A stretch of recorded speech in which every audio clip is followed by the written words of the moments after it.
We're back with more questions. Let's go!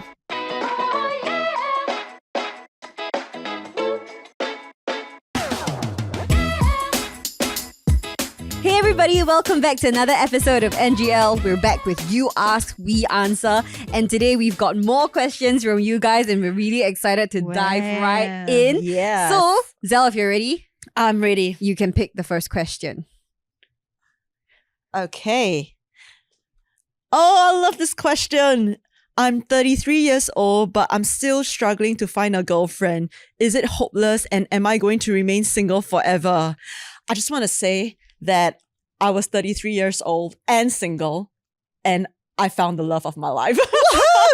There is hope. But I believe that even when you are 50 years old, you can still find the love of your life. It's true. Yeah, so true. it's not hopeless. Don't worry. Why don't you share a bit more of your experience also? Okay lah, it's not hopeless, but confirm sometimes It's will feel difficult, sad right? lah. Yeah. I think for this question, there were a few times where I would think oh, is it maybe not my season? So maybe I lose hope for that season lah. So I just wait You for. kept believing though? I actually put it away. So okay. I think maybe it helped a little bit because I think when I was between 31 to 32 years old, I think a lot of my well-meaning friends and even my parents also were asking me about this area, but thankfully they weren't too pushy. I think they were just asking, oh, have I considered blah blah blah. So I think I had a lot of fun in my 20s. I was pursuing my hobbies. I was figuring out things in the workplace, and also I didn't really give relationship much of a thought. But I think when I was 30, 31, that 2 years, right? I was like, oh, okay, maybe I should think about it. And I did put myself out there in a sense, some of my friends, introduced me to someone that they knew. Yeah. They say, oh, he's a good catch, blah, blah, blah. Then I was like, oh, okay lor, just try. Yeah, and sometimes, I've had my fair share of being ghosted. I've had I met a lot of people. Because you were on dating apps, is it? Yeah, so okay. at first I was I do the old school way, go through Word friends' of mouth, recommendation. Yeah, but I mean that didn't really, there was no spark, and I think the conversations also didn't continue after the first meetup. Yeah, so I was like, oh, okay, then I took a break. And then after that, my friends, she started on dating apps, and then I was asking her, oh, how does it work? That kind. Then I think she got tired of explaining to me because then she was like, let me just help you create an account. So bam. So that's how you got started. Yeah. And I think I met I met a lot of guys. I think got 15 guys. Wow. Because I felt that being talking on text is a bit different from meeting in person. It's true. So I didn't mind giving every person I connected with and feel okay lah, feels Can okay talk to lah. text. Yeah, talk on text, a chance to meet in real life. Yeah. Yeah, but I must say I wasn't hopeless, but I was very tired. That's what my friends tell me though about their journey on dating apps. Yeah, so but I think it was very rewarding because going to meet people helped me to also be clear of what I like and what I didn't like. Yeah. Yeah, and it also also surprised me at things I didn't know that I would actually were important. Yeah, so I would say that I mean there were times where I felt I feel a bit tired, or maybe this thing is getting too much, into me feeling just maybe a little bit unsure about myself. So I think during those times, when I catch it like that, right? When I catch myself feeling like that, then I would take a break. Yeah, I would disable the app, then hang out with my friends who really know me, who won't ask me oh, what do you do as a job, those kind of stuff. Yeah, and just be real again. And when I'm ready again, then just go on it again.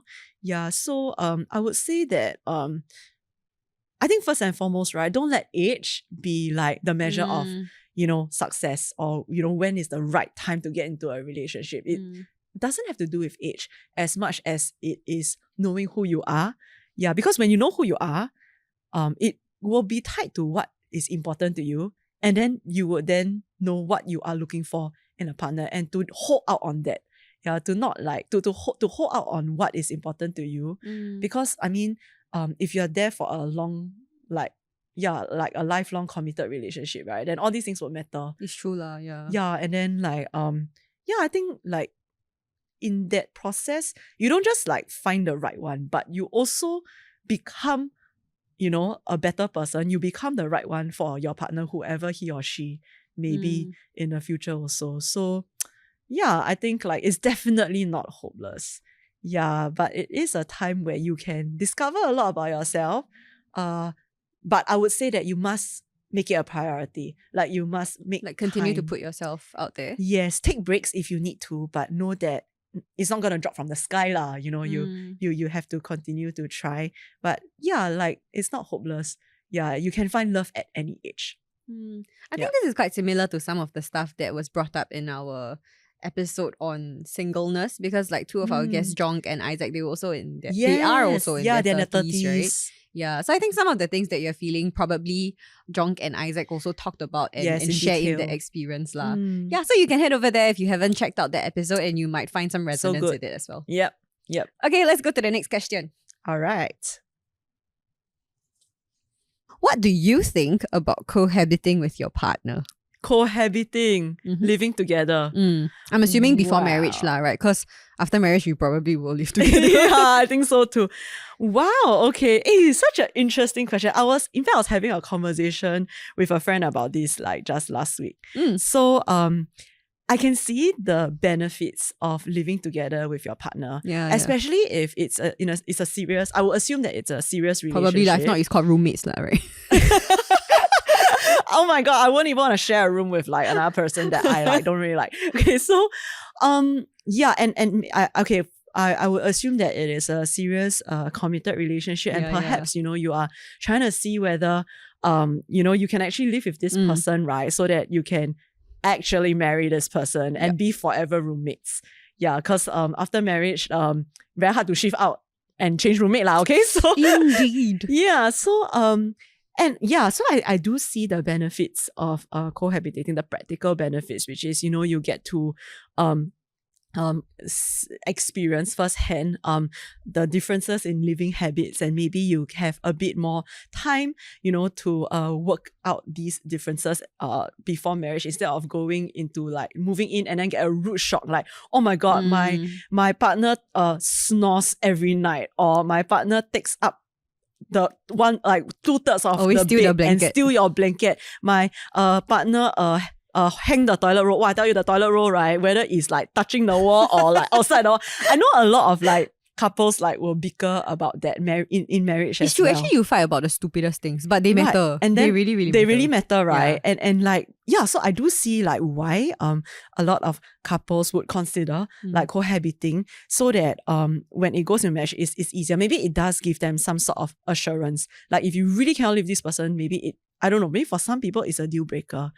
For me, right, it is not so much of a deal breaker as being pure before marriage. So let me explain a little bit. One of the things that I value and I prioritize when it comes to relationship, right, is that to have sex only in the context of marriage with my partner.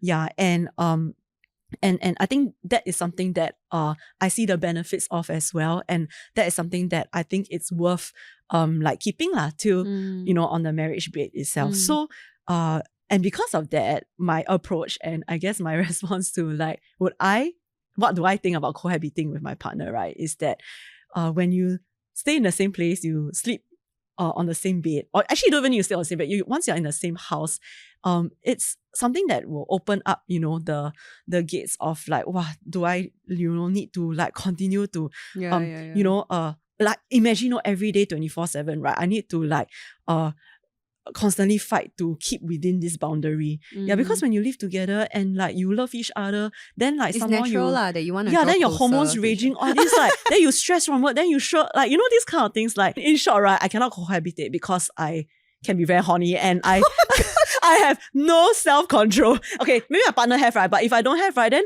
I also put him in a compromising position, right? So things can just like, go from 0 to 100 very fast. And do I really want to every day, think about like, oh, how do I still continue to keep to this value that I hold. Yeah, and I don't think it's worth that struggle. And I would say, next time, like when we do get married and like we do have living differences, I rather risk us quarreling and working out, the lifestyle habits in marriage than risk crossing a boundary that I don't want to cross before marriage and living with that consequence. Yeah, I think the consequence not worth it lah. Yeah.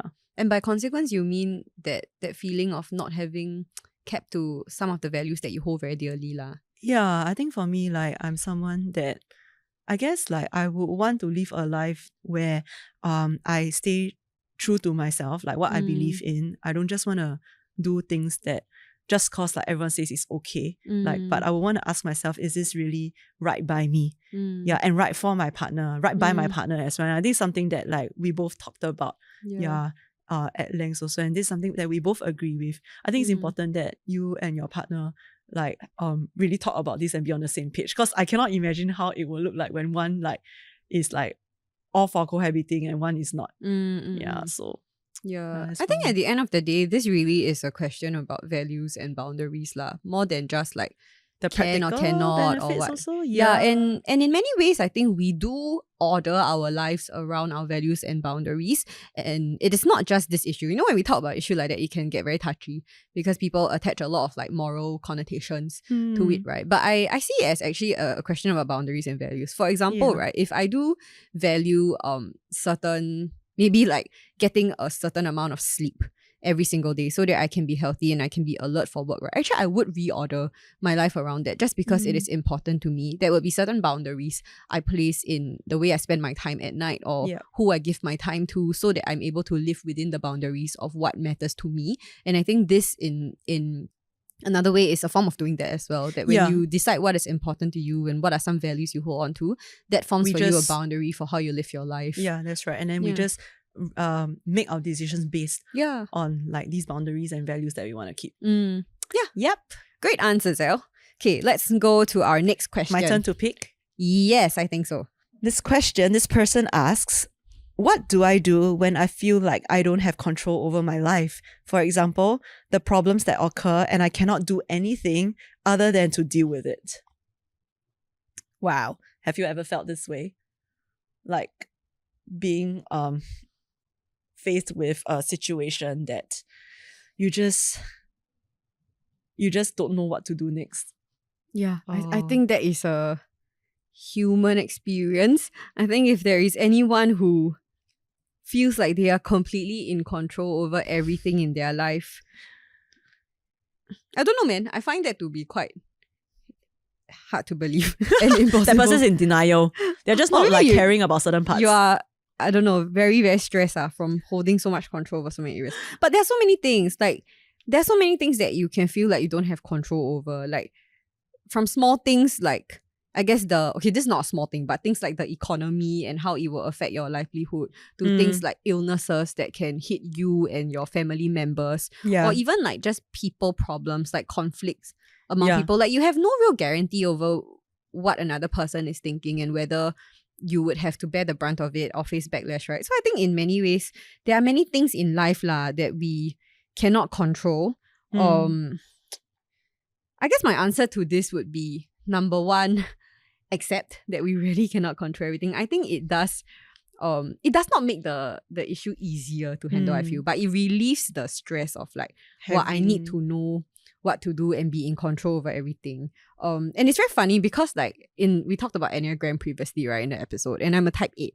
And apparently the core fear of a type 8, right, is being controlled. Like, so being out of control, right, is very, very like very destabilizing for type 8. It's like your biggest fear. So actually when I first read, I was like, really, man? Then I go and like really scrutinize my life, right? And I don't think I am like motivated by the need to have control. But I think in many things I'm rarely like out of control. Right. Yeah. So I do have a sense of like, you plan, I plan. set like, I'm a planner. I have no shame about it. I plan my life. You have like 10 backup plans. Do you know I once had this conversation with my husband, right? Back then we were not married yet. Then we took a bus home and then we passed by his primary school, which was like in a different neighborhood from where we were going to live, right? And then I said this to him. I was like, oh, do you think that like maybe like we need to time when our kid like gonna turn 7 years old, right? Then we move to this neighborhood so that can get into this primary school. Then he like, excuse me, we haven't even got married. Like, can you take it one time?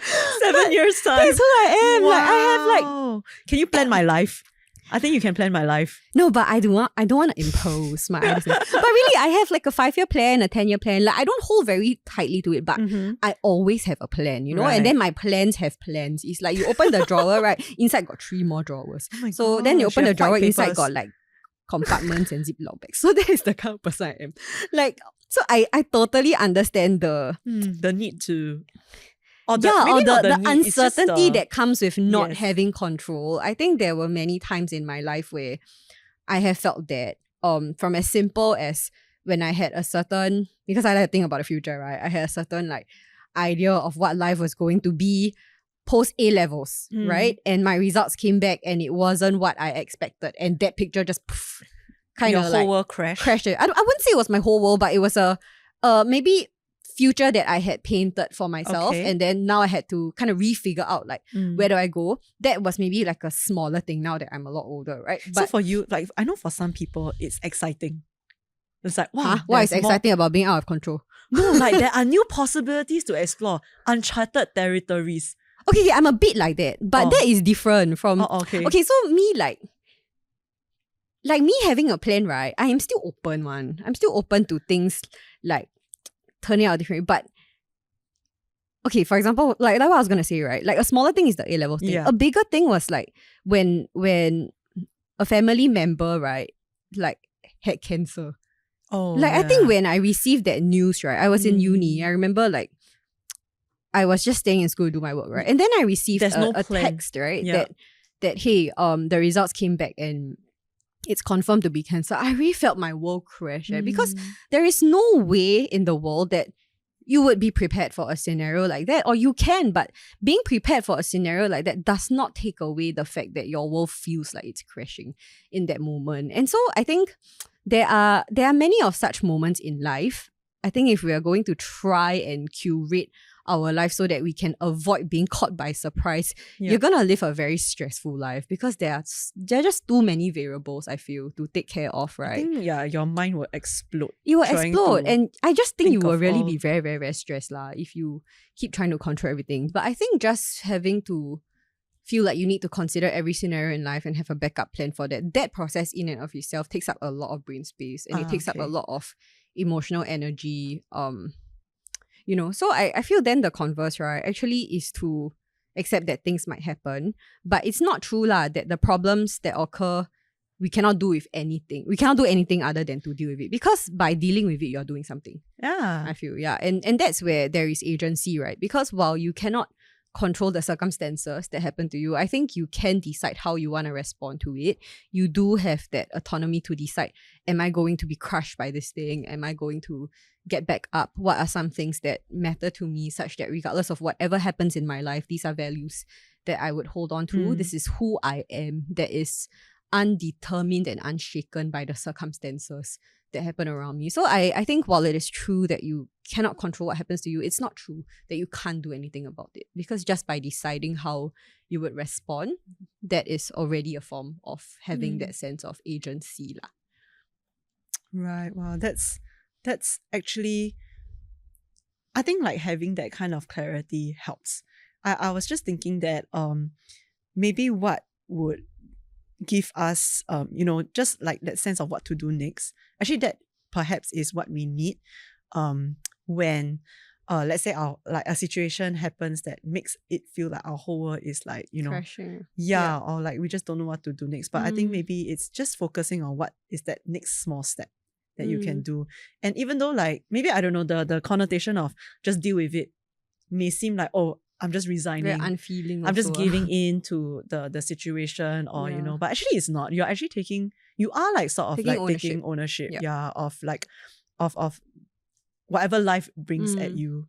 And I think that is actually something very, very strong. Also, it displays a kind of strength, a kind of inner strength that we have. Yeah. So even if like you feel like, oh, you are being tossed about by the waves, but actually if on the inside you kind of still hang on to like what you said, what is important, what you value, and that guides you on the next step, then actually I think that is good enough. I think one other thing I learned also is actually the importance of community, because like I think a large part of life can be quite uncertain and you never really know what is going to happen, right? I think to take on that load by yourself is really quite overwhelming, honestly. Smaller things maybe you still can handle, but I think when it comes to things like you getting cancer or a close family member getting cancer, these are kind of things that really just crush people. Even the strongest person, I think that moment when you hear the diagnosis for the first time, it really, really will overwhelm you, even if just for the first few minutes, you know. And I think generally in our life, it's helpful to have people whom we can lean on. It is safe to assume that all of us will probably go through moments in life where we are weak, no matter how strong you are on an average day, right? And I say this as somebody who is quite independent and self-sufficient, that I know that there are days where I am weak and I can choose to not lean on anybody. I can choose to deal with it myself, but it makes it lighter and easier when I'm able to lean on people and allow them to support me in that way. I think for one, emotionally, but also very practically, right? There are so many things that can happen to you in life, you know. Like I think from like just recently, one of my friends actually got into a car accident. Thankfully, it wasn't a very major one. But in that moment, like while she was very shaken, I think I was very thankful that she immediately knew of some people whom she could text to say that, hey, this thing just happened to me. And then we could show that care and concern for her, right? But I imagine if in that moment, actually, you have nobody to lean on and you have to deal with something like that, actually it's very lonely and isolating. And life just feels very like, oh my gosh, when something comes my way, like it's all on me to deal with it. So I guess like in a fair weather situation when nothing bad is particularly happening, this might be a good reminder also to continue to like invest into our friendships and relationships, right? When people are going through things, we be there for them. And in the same way, when we go through things, then these friends and these people can also lend that support to us. And that's together, we go through the uncertainty of life. But at least there's we don't deal with strength. It alone. We deal with it in community together. Yeah, so that's something that I think I appreciate a lot about the friends I have. And also like leaning on like God for that strength in times where I cannot understand and I do not know what is happening. I think I have learned to accept as somebody who has a very high need for control in my life that I don't know, and really sincerely only God knows my future and what is happening in my life, right? And so what I can do is to find peace in that and to learn to rest my heart and rest my mind in the fact that God is in control. Oh, that's so good. Wow.